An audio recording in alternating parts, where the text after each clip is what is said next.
Ladies and gentlemen, welcome back to the number one sports show on the entire planet. I'm your host, Drake Tharp, and man, do we have a show for you guys today. I would just like to wish you a happy 420. If you are a, doobie smoker, nothing wrong with that. Welcome to the show, everybody. I like to incorporate the holidays within my show. We had a Christmas special, New Year's special. Welcome to the show, everybody. We have a lot in store for you today. Let's jump into the first topic we have. We're essentially into the first round of the NBA playoffs, and I've heard a lot of murmuring around the NBA community and around town just, the Golden State Warriors. Golden State. We know the dynasty. We know what they're capable of, but I am here to tell you that they have tricked everyone into thinking they are a contender for the NBA title. Here's why they are not. Golden State, they've suffered through Klay's injury, Steph's injury over the past 3 years. Klay has been out for 2 straight years exactly. He looks like he's back in full form. Stephen Curry, we know what he's capable of, but by himself, he's only capable of a 9 seed. We saw last year they got knocked out of the play-in tournament by Memphis. Steph and Draymond by themselves can't get it done. You add Klay to the mix, quite possible. We know what playoff Klay is about, but in teams like the Nuggets, Jazz aren't built for a deep playoff run. Golden State's going to run through them. Let's be real here. But let's look at, the main factor I see, Draymond Green. He's not the same player, obviously. He's good defensively. He's a great distributor. But he's aging. He's not his same self, essentially. And, while Steph is the same kind of shooters, players like Draymond Green are out of their prime. Another main factor I see with this playoff run by the Warriors that's going to be halted is, the Phoenix Suns. They are better than any challenge the prime Warriors have faced before. They're better than the prime Trailblazers, where the Warriors faced a few years back with Lillard and McCollum. Given the Warriors completely swept them and killed them. But let's take a look at a team that gave them a challenge. The Houston Rockets, they were up 3-2 with the same floor general, Chris Paul. This time it's just the Suns, who have a way better built squad, and they're a lot deeper on the bench. Kill me when I say this, they're better than the Cavs with LeBron. I'm talking about the Cavs that were just led by LeBron himself, 2015 Cleveland Cavaliers.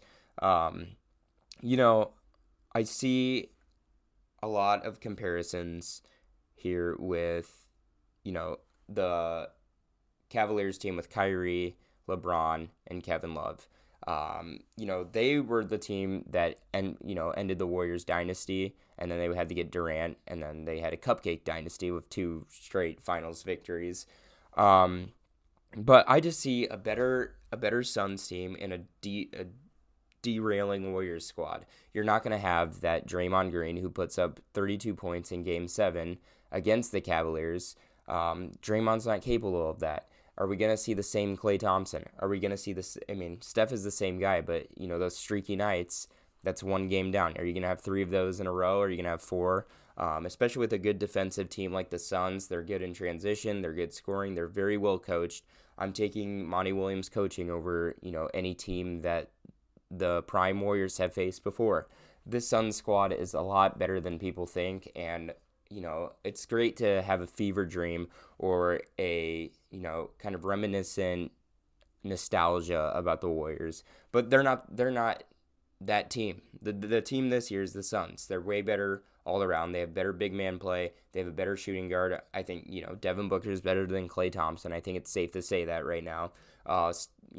CP3 matches up well defensively against Steph Curry. You really can't guard Steph Curry, but when you take the other guys out, it turns into that 9 seed team that we saw with just Steph and Draymond. So I think the Warriors are tricking everybody into thinking that, they have a chance. Teams like the Nuggets and Jazz aren't built for a deep playoff run. We know that.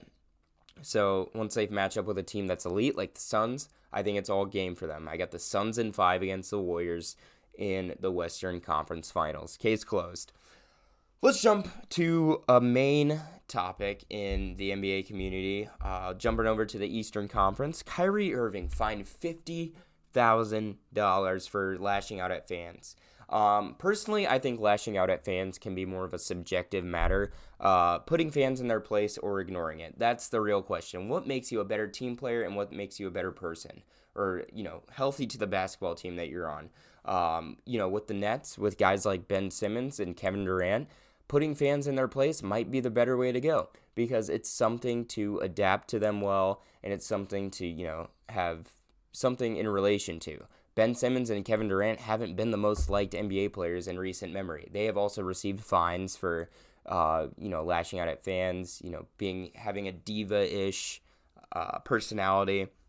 So, with Kyrie looking at it, they can bond together on hating fans. This is good for the Nets. But, with the Nets have 3 of the most fine players in the NBA. On paper, these guys will get along, but there's a lot of ego there. So with the Nets, I see the highest ceiling possible, NBA Finals champion, NBA champions, et cetera, et cetera. But I also see a very colossal downfall with all that ego there. Durant has also done this for the Nets where he's lashed out at fans. We've seen it with him. With Kyrie Irving, we just saw, calling a fan a pussy. Bleep it out. With putting fans in their place, I think it's the right thing. It's not always the right thing to do. That's not being the bigger man, ignoring, hecklers and whatnot. But with this, Kyrie Irving can bond with his teammates over hating fans. There's a lot of ego in that locker room. We know that. Durant's got an ego. Kyrie Irving's kind of got an ego. We know Ben Simmons does. So this is something that can make them, in relation to each other.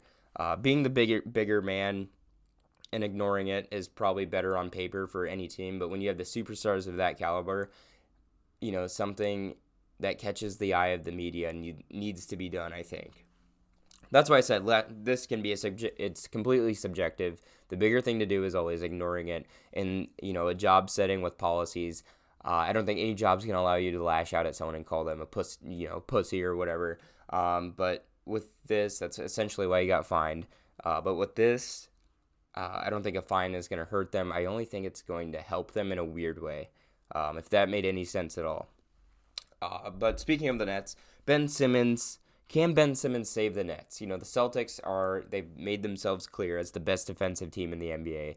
They have so much defensive talent. The only way the Nets were really scoring last game was iso ball, and, it's Kyrie Irving and Kevin Durant, 2 of the best scorers of all time. So, I would say the Nets being that close to the Celtics last game was luck. I have the Celtics in 7, but with putting up 115 points against the Celtics isn't going to happen every night. Ben Simmons can possibly save the Nets. Here's why. Ben Simmons is a defensive specialist. He's one of those few guys in the NBA who can guard every position and can guard it well. A distributor like Ben Simmons himself won't make them iso ball every play. This can open up a lot more, set plays, cuts, passes to the rim, all that jazz. Kyrie Irving and Kevin Durant, they're going to get their iso ball touches, but they're not going to do it every single play like they needed to do. And also the speculation of Ben Simmons coming back is hurting the morale in the locker room and the morale around, Brooklyn, the fans. It's going to get to, the heads of people. It's going to get, it could get dirty. It really could. It could, lower the morale of the locker room, like I said. Like, is Ben coming back? He's, the best defensive player on this team. It can only make people wonder and not focus on the thing at hand. When you have nothing to worry about, nothing to lose, that's when teams play best. But, when you have guys like Kyrie Irving, Kevin Durant, they have a lot to lose. They have a legacy, every season. Guys like that have a legacy on the line when you're as good as they are. So Ben Simmons is right there. He needs, I think, coming back in as soon as he would help. He's a very good basketball player. Let's not get this wrong, no matter how bad he sucks at shooting. So he's a defensive specialist that would give them an edge on Boston in the defensive setting. And, he's a distributor. You can get these guys open, get him scoring plays. It would make the Nets matchup against the Celtics a lot easier. Whew. All right. Jumping over to the gridiron. Kyler Murray. He is, he's been kind of active on social media, with his statements on the card. It's not really a statement. It's kind of just, pity games. But he's not happy with not receiving an extension right now. And, I'm kind of on his side here. When you have your franchise quarterback, as in Kyler Murray, he's criminally underrated. He should be an all-pro. When I see people discuss the top 5 quarterbacks in the league, I see Mahomes, Josh Allen. I see Justin Herbert's name pop up a lot. Joe Burrow after this year. There's a lot of guys that I see, and I never see Kyler Murray. I think Kyler is criminally underrated, and he can be the franchise guy for Arizona. We've seen a lot of things happen this year in free agency where we thought weren't going to happen ever, especially if you're in the fan base of these teams. Aaron Rodgers demanding a trade. It didn't go through, but it happened. Russell Wilson to the Broncos. If you were a Seattle fan, you thought Russell Wilson was probably going to retire with you guys. Prior years, Tom Brady leaving the Patriots. We thought Brady and Belichick were going to stay together forever. It's one of those things where you're like, oh, this is never going to happen. He's never going to leave. But this just shows how good, no matter how good you are not protected by your franchise.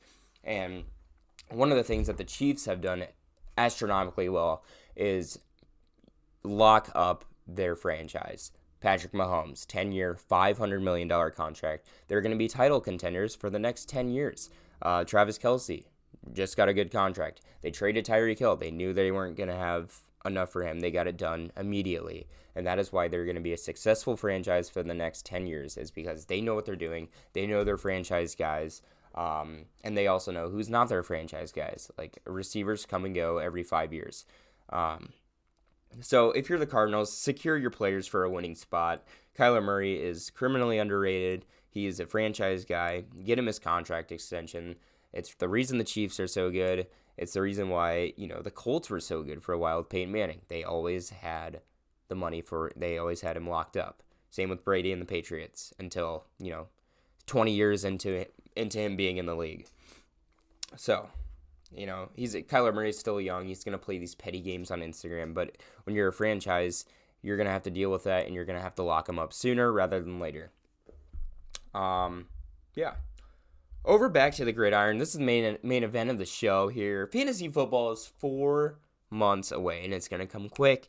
You're going to want to look at these sleepers. I got 5 fantasy football sleepers for the 2022-23 season. Yes, that.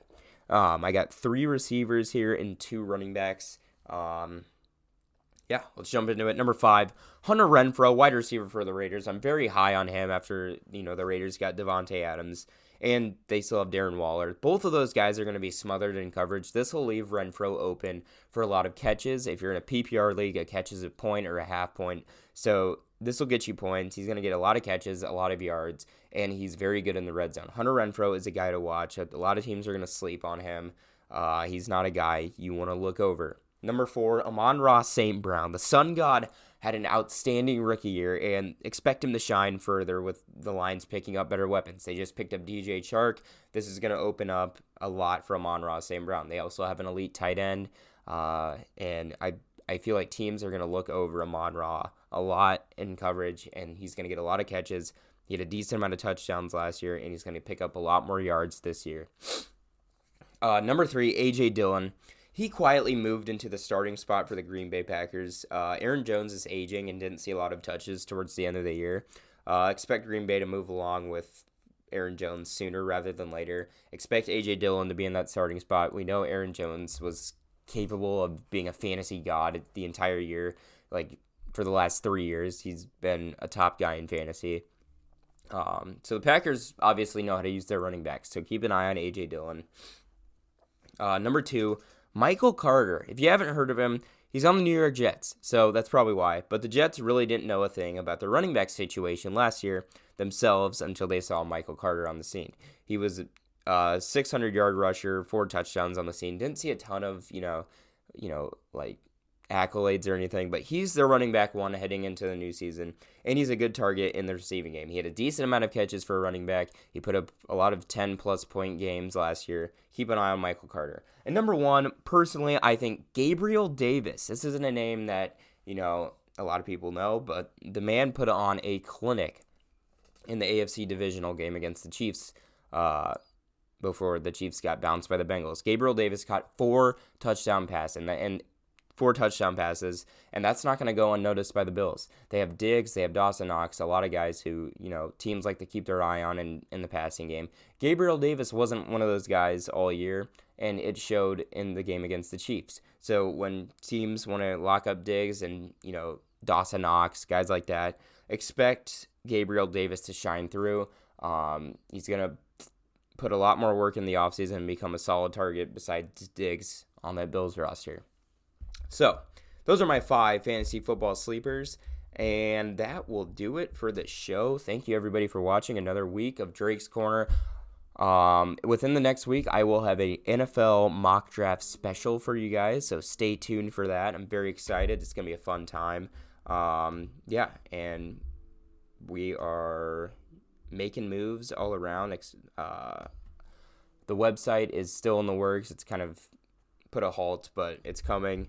A lot of big moves coming soon. Thank you everybody for watching. Stay tuned for more content, and I'll see you guys next time. Peace.